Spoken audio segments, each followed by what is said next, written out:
6 खासदारांशी doctor Shrikant शिंदेंनी सुद्धा फोनवरून चर्चा केली आहे। दिल्लीतील बंगल्यावरती डॉक्टर श्रीकांत शिंदेंनी तळ ठोकलाय।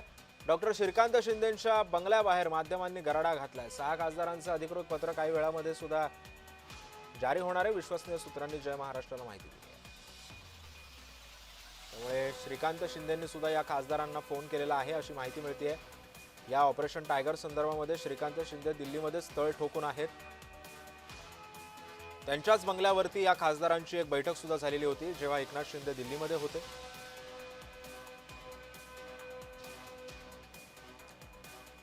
सहा खासदारांशी श्रीकांत शिंदेंनी फोनवरून संवाद साधलाय। दिल्लीतील बंगल्यावरती डॉक्टर श्रीकांत शिंदेंनी तळ ठोकून आहे। श्रीकांत शिंदेंच्या बंगल्याबाहेर माध्यमांनी गराडा घातलाय। ऑपरेशन टायगर संदर्भामध्ये सध्या श्रीकांत शिंदे सुद्धा महत्त्वाची भूमिका पार पडतायत।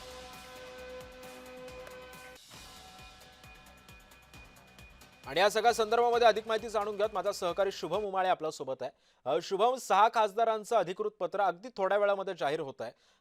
श्रीकांत शिंदे सुद्धा अतिशय महत्त्वाची भूमिका ऑपरेशन टायगर मध्ये सध्या बजावतायत, काय माहिती आहे?